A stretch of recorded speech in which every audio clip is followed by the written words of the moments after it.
Yesterday evening, I did a short video about Kemi Badenoch's tentative attempt to suggest that the Conservatives could do some sort of alliance with Reform, and I poured scorn on this a bit. And today the newspapers are pouring even more scorn on it, and Kemi Badenoch is saying, "I didn't mean it. I didn't mean it. Brace, brace."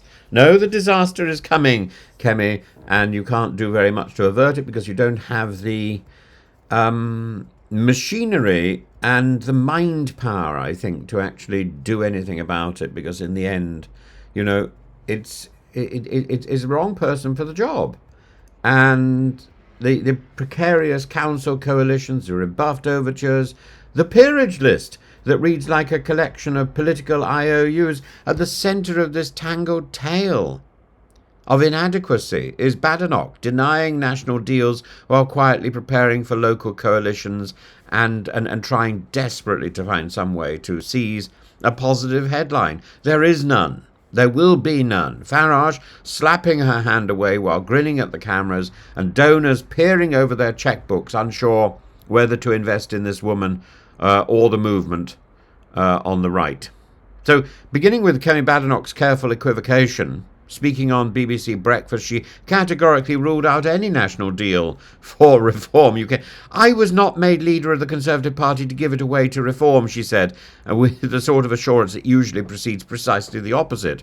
And yet in the very same breath she admits that at a local level coalitions are inevitable, necessary even, suggesting Tory councillors could, if the numbers required it, govern with Reform's support in so-called confidence and supply arrangements. The political equivalent of borrowing sugar from a neighbour while publicly denying that you've spoken in years.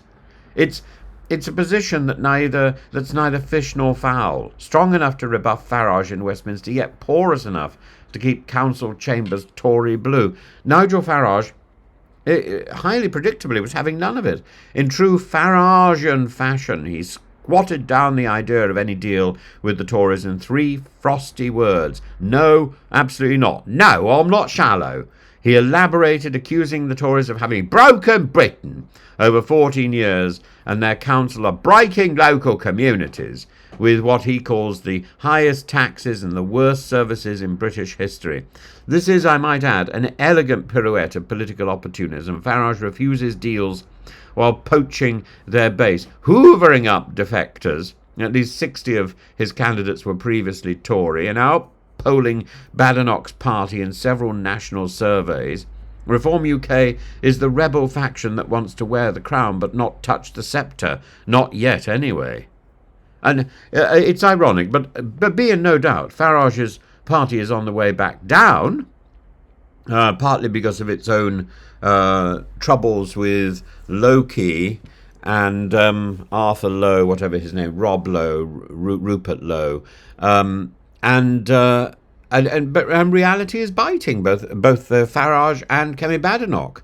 They're both in a downward trajectory, with the Tories predicted to lose half of their 1,000 council seats on May the 1st. Badenoch's carefully hedged line is clear: let the local boys do what they must, but don't blame the national leadership when the coalition dance begins. It's a political strategy best described as plausible deniability in tweed, a way of saying, "This has nothing to do with me," while quietly smiling at the electoral arithmetic that makes it all but unavoidable.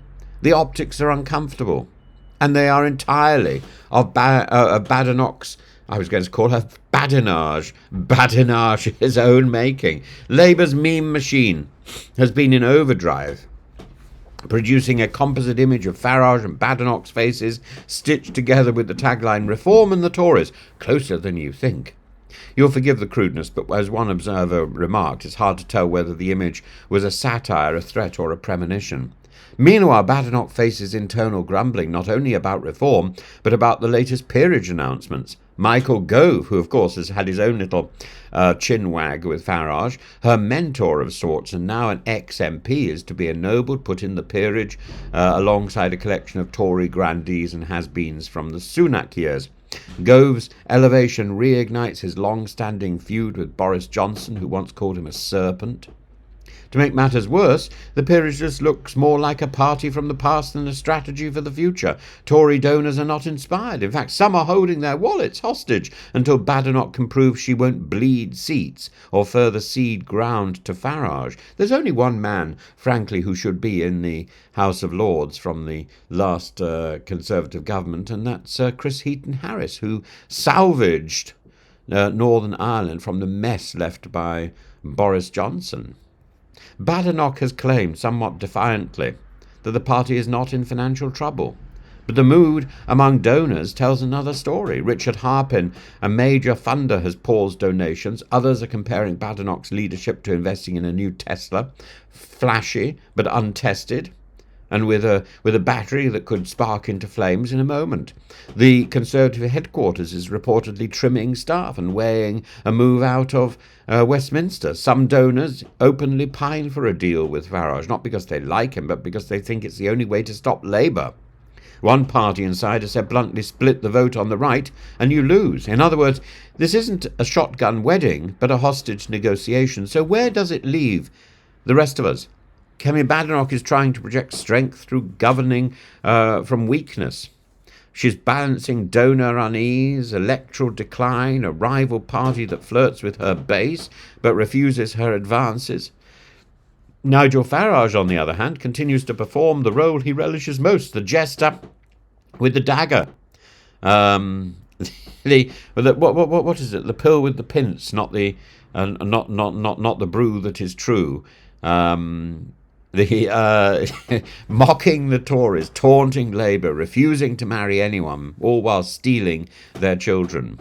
It is, in essence, a political ménage à trois without affection or trust. And as new peers are revealed, donors flee, council seats wobble, Badenoch must decide whether her future lies in purging reform, partnering with it, or becoming its ghost-written author.